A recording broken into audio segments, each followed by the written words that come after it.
Je voudrais inviter maintenant un candidat qui est en lice pour les régionales justement à la fin de l'année, qui va nous parler d'un autre sujet, Jean-Luc Ginder.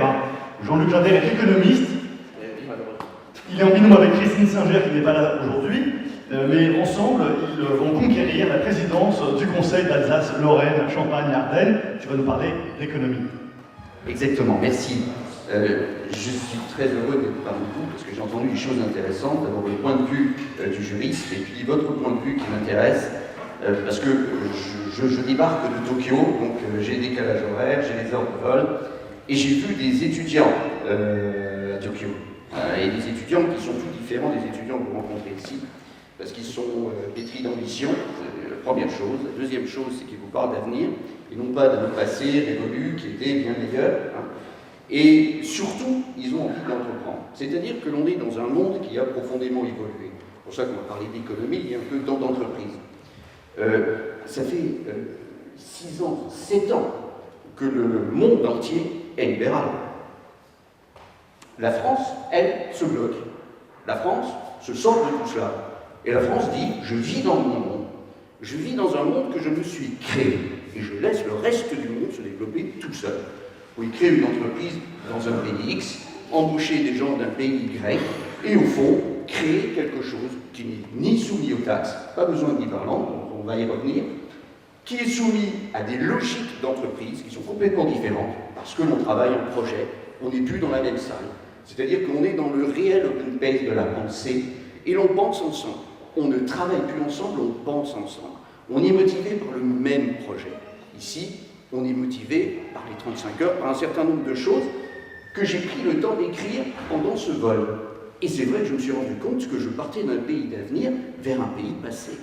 Et je débarque ici, vous arrivez à la gare de Lyon, parce que je vais passer par Zurich, donc un autre pays très ouvert, vous connaissez peut-être, en mode d'éducation incroyable, parce que l'on ne dit pas il faut être universitaire, il faut être brillant pour réussir dans la vie. On vous dit au contraire, sachez faire des choses. Donc vous avez de l'apprentissage. C'est-à-dire le petit jeune qui sait très bien manœuvrer la carrosserie, ouvrir votre moteur, développer les choses, peut devenir ingénieur, peut développer des sociétés, peut partir de... N'oubliez pas d'où vient Ford, n'oubliez pas d'où viennent les grandes inventions françaises. Ça vient de tout petits individus, au fond d'un tout petit système qui se sont dit « j'ai peut-être trouvé quelque chose ». On a inventé la carte de crédit, le système magnétique, on l'oublie. On ne vous parle que de grandes inventions françaises, qui sont de grands groupes, le plus souvent cooptés par des gens qui viennent des mêmes milieux, qui viennent du même mode de pensée, et alors, une fois installés, on ne bouge plus une oreille. On a inventé le monde économique d'aujourd'hui. Lachman, souvenez-vous, qui a découpé l'entreprise en petites structures en disant « je sors de l'entreprise, ce qui me coûte le moins, je crée de la dynamique ». Alors, la question que l'on m'a posée est de savoir si l'entreprise idéale existe. Je vous réponds tout de suite, non, elle n'existe pas, parce qu'il faut l'inventer. Et je me suis permis de sortir un sondage, qui est un sondage actuel, qui a été fait sur 23 000 personnes en France. Alors on va poser une question très simple pour vous. L'entreprise, c'est quoi l'idéal de l'entreprise? Je ne vais pas prendre position, vous allez comprendre tout de suite. En fait, ces gens disent je veux rêver une entreprise où il y a des possibilités d'évolution. Bien. Le deuxième point, c'est je veux un bon salaire. Bien. Je veux des conditions de travail satisfaisantes. Bien. Je veux un management humain. Bien. Et je veux une hiérarchie assez plate. Je ne la connais pas, cette entreprise. On a le droit d'y rêver. Maintenant, on demande à ces mêmes personnes, 23 000 personnes cadres employées. Quel est l'employeur idéal? L'employeur idéal, c'est celui qui prend soin des salariés.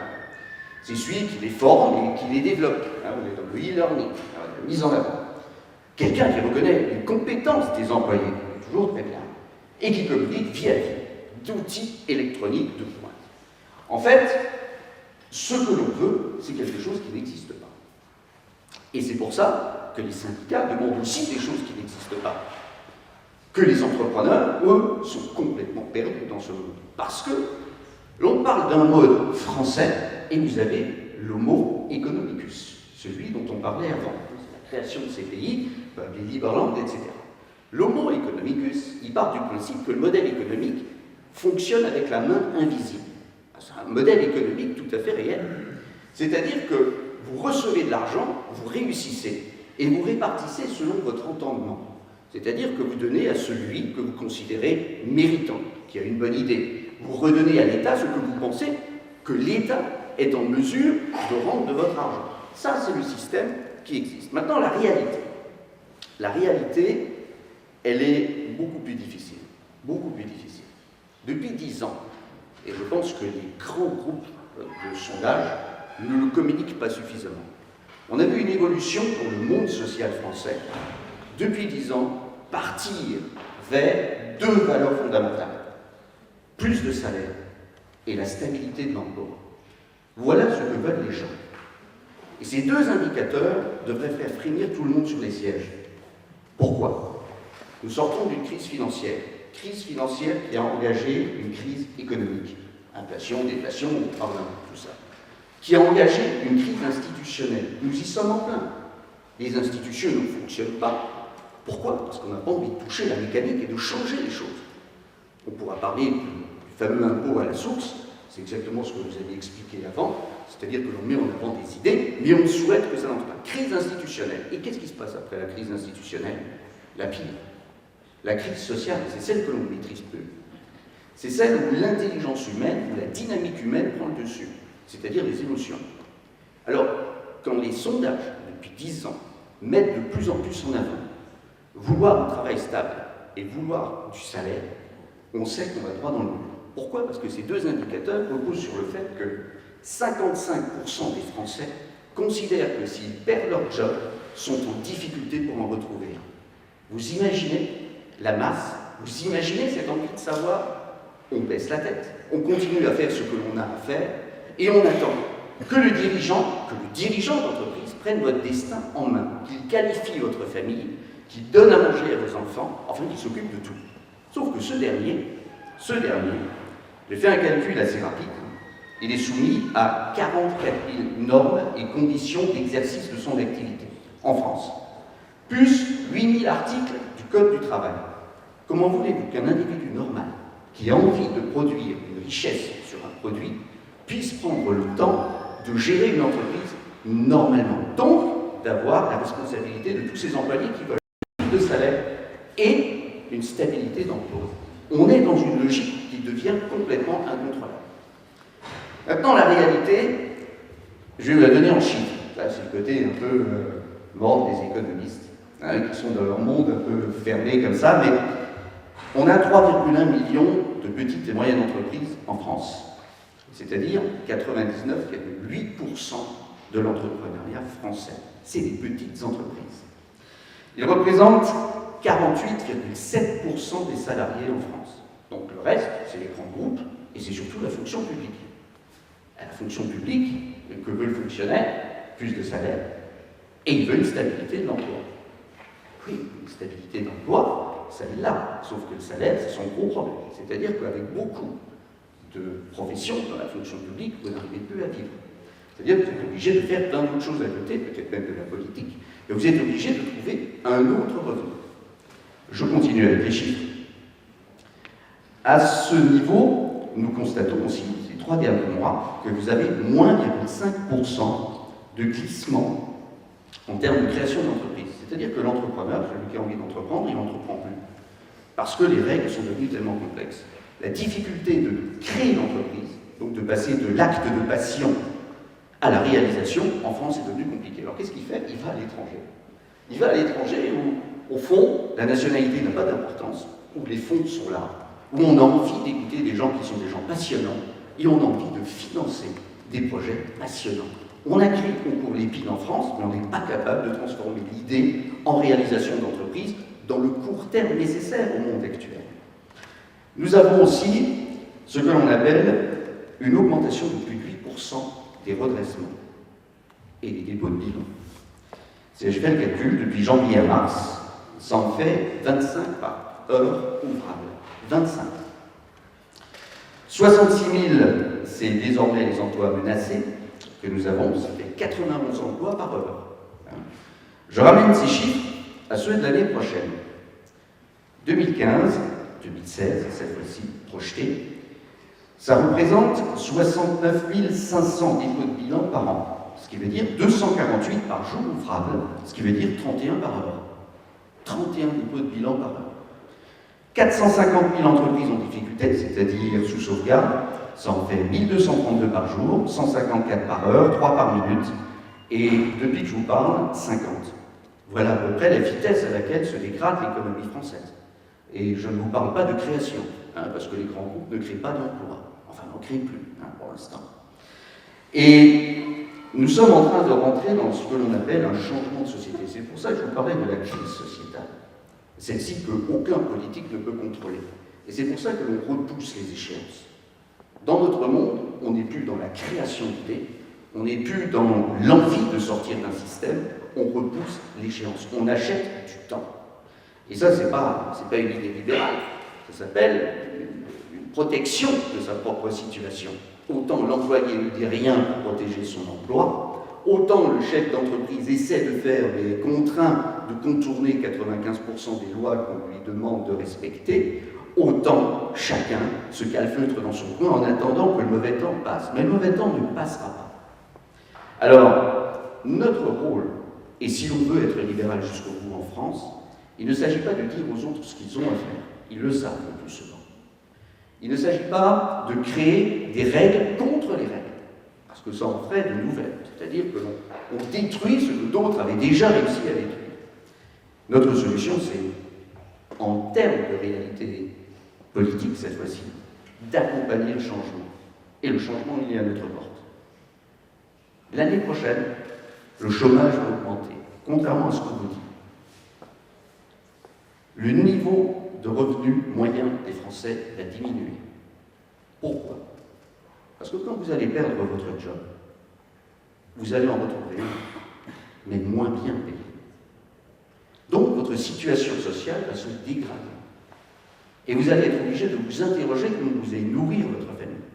Comment vous allez continuer à vivre avec un système qui va essayer de prélever de plus en plus là où encore il y a de la ressource, c'est-à-dire parmi les plus pauvres. Un chiffre va devenir accablant.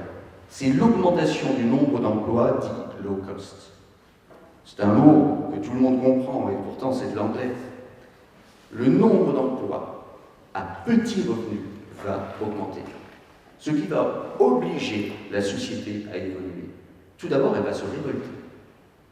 Et comment on stoppe une révolte à ce niveau-là? Je ne sais pas.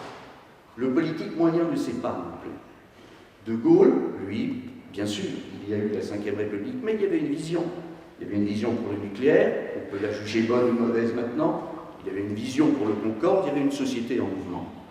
Là, vous avez une dégradation continuelle mais certaine de la société économique et vous n'avez pas de vision globale ni de vision d'avenir de la société française. Le rôle des libéraux à ce niveau-là, au niveau des régionales, vous l'avez très bien indiqué, c'est d'accompagner ce changement. Ne pas vouloir aller contre les choses, mais les accompagner et poser des choses claires, nettes et précises en disant « nous sommes là pour vous aider ». Les moments ne vont pas être faciles, mais nous sommes à vos côtés. Le deuxième élément, nous devons être des facilitateurs. Nous devons permettre aux gens de comprendre la situation et non pas les laisser dans une espèce de perte de repères. Parce que là, justement, c'est des partis extrêmes qui vont vous dire « il n'y a qu'à et que ». Ça ne marche pas. Il faut être visionnaire, c'est-à-dire avoir une vision d'avance. Dire le monde dans lequel nous vivons, qui est celui de l'éducation, par exemple, n'est plus adapté. Et vraiment, il n'est plus adapté. L'enfant intelligent, il n'a pas besoin d'être formé. Il a besoin d'être orienté. Il a besoin d'être nourri. Il connaît son chemin. Il connaît ses compétences très vite. L'enfant saura se parfaire de ce qu'il lui faut. Sauf que, si en face de lui, il trouve un instituteur qui n'est pas à niveau, un système qui le bloque, nous allons avoir des enfants bloqués. Je lisais encore les statistiques des grandes écoles. Le nombre de polytechniciens que nous produisons en France n'est que le résultat d'enfants sortis de familles de cadres supérieurs ou eux-mêmes ont été polytechniciens ou issus de cette botte-là. Pourquoi? Parce que l'enfant peut produire. Et les enfants de polytechniciens, par système génétique, ne sont pas plus intelligents que d'autres enfants. Sauf que le moule a été parfait. Il nous faut être visionnaire, il nous faut être accompagnant. Et puis il nous faut rassurer. même lorsque la douleur est infernale, même lorsque la situation est difficile, comme le médecin, il faut rassurer. Parce que rassurer, c'est déjà le premier élément de guérison en économie. La confiance, on en parlait. Et puis, il faut dynamiser. Les chefs d'entreprise, isolés, ils ne valent rien. Ils sont perdus. Hein, vous entreprenez, vous êtes couvert jusqu'à là avec des problèmes d'URSSAF, etc. Il faut les mettre ensemble. L'intelligence est une intelligence de groupe. Il ne s'agit pas de corporation, mais de groupe. Et puis, il faut libéraliser les entrepreneurs et les entraves administratives. Je vous disais, 40 à 44 000 règles à l'heure actuelle, incapable. Je prends le domaine bancaire, je prends le domaine... Vous savez qu'un vélo n'est plus un vélo, mais que c'est une machine-outil qui se déplace, c'est-à-dire qu'elle est soumise aux règles des machines-outils. Le vélo n'est plus un vélo. On a modifié les normes, on a modifié les règles, et ne sont concernés que les gens qui sont effectivement dans la profession. Il faut libéraliser tout cela, parce que ça relève du bon sens. Être boulanger, il faut être diplômé de boulanger maintenant. Vous prenez un risque en sortant un petit pain et vous n'avez pas les qualifications requises, on pourrait vous attaquer d'avoir produit quelque chose qui ne correspond pas aux normes demandées. Et puis, il faudra revoir fondamentalement le code du travail. Cela devra être fait. Parce que, avec la majorité de la population active qui va gagner moins de 1 000 € par mois dans les années à venir, il va falloir trouver quelque chose qui lui permette de changer de job aussi vite qu'il en trouve un. Ben oui, parce qu'à partir du moment où vous avez une société low cost, où tout le monde gagne à peu près la même chose, votre envie, c'est simplement changer votre environnement. Puisque votre enrichissement personnel ne viendra que de votre capacité à créer votre propre entreprise et de vous sortir vous-même de la situation dans laquelle vous êtes. Ou alors vous partez à l'étranger. Ou le français, quand il parle l'anglais ou l'allemand, se débrouille très bien. L'intelligence française est demandée partout. Sauf que le français s'exporte mal. Il s'exporte mal, pourquoi? Parce qu'il a l'habitude de cet environnement qui lui est donné, où il n'a pas le droit de ceci, où il n'a pas le droit de ça. Et quand il est à l'étranger, il est tellement perdu qu'il est énorme que sa réactivité et sa capacité d'innovation est en marche et fonctionne très très bien. Voilà, je voulais terminer là-dessus en vous disant que nous ne sommes pas à l'aube d'une révolution industrielle ou économique, nous sommes en mutation et nous sommes surtout à l'aube d'une révolution dite sociale à laquelle nous devons nous habituer et nous préparer à accompagner les autres. Je vous remercie.